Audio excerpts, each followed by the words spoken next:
Hello, എല്ലാവർക്കും സുഖമാണെന്ന് വിശ്വസിക്കുന്നു.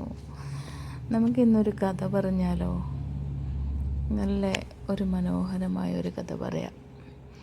മാഞ്ഞു പോകുന്ന പകലിൻ്റെ ശേഷിച്ച പ്രകാശം ഉതിർന്നു വീണ വയൽവരമ്പിൽ കൂടി വരദ ടീച്ചർ നടന്നു വരുന്നത് ഞാൻ എൻ്റെ ഉമ്മറപ്പടിയിലിരുന്ന് കാണുന്നുണ്ടായിരുന്നു.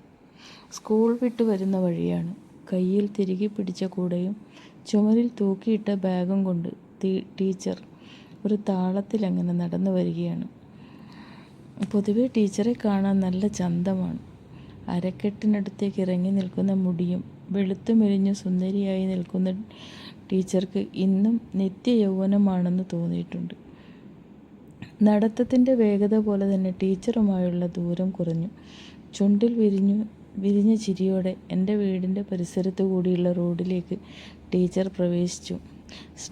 കുശലാന്വേഷണത്തിനായി ഞാൻ ടീച്ചർക്ക് അരികിലേക്ക് നീങ്ങി. ടീച്ചർ എന്താ വൈകിയോ? ടീച്ചറോട് ഞാൻ ചിരിയോടെ തിരക്കി. ഇന്ന് പരിസ്ഥിതി പഠനത്തിൻ്റെ ഭാഗമായി ചെറിയൊരു സെമിനാർ ഉണ്ടായിരുന്നു. അത്യാവശ്യം ചെറിയ രീതിയിൽ സാമൂഹ്യ പ്രവർത്തനം നടത്തുന്ന ടീച്ചർ അതേ ചിരിയോടെ പറഞ്ഞു. കുട്ടികൾ വിളിക്കാറില്ലേ? ഞാൻ ആരാഞ്ഞു.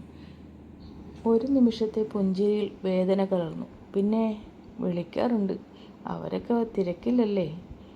വിശേഷങ്ങൾ അറിയാൻ എന്നും വിളിക്കും. കുട്ടികളും ജോലിയും കുടുംബവും ഒക്കെ ആയില്ലേ?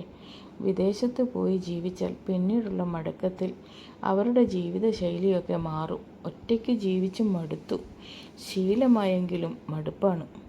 ഓ, സാരമില്ല ടീച്ചറെ. ഒറ്റയ്ക്കുള്ള ജീവിതം ആസ്വദിക്കാൻ പഠിച്ചാൽ അതൊരു ആനന്ദമാണ്. ഒറ്റയ്ക്ക് ഹോട്ടലിൽ പോയൊരു ചായ കുടിക്കുക, ഒറ്റയ്ക്ക് വായനശാലയിൽ പോവുക, ഒറ്റയ്ക്ക് സിനിമയ്ക്ക് പോവുക, അങ്ങനെ പലതും. അങ്ങനെ എല്ലാം ഒറ്റയ്ക്ക്. ഞാൻ ആശ്വസിപ്പിക്കുന്നത് പോലെ പറഞ്ഞു. കൂട്ടുകുടുംബം അവസാനിച്ചിടത്ത് മുതൽ വാർദ്ധക്യം നരകമാകും. ഇപ്പോഴുള്ള കുട്ടികൾക്ക് വേണ്ടി നമ്മൾ പരമാവധി വിദ്യാഭ്യാസം കൊടുത്ത് വിദേശത്തയക്കും. ഒടുവിൽ നമ്മൾ അവർക്കൊരു ബാധ്യതയാകും. ഞാനും അതേ അവസ്ഥയിലല്ലേ ടീച്ചറെ?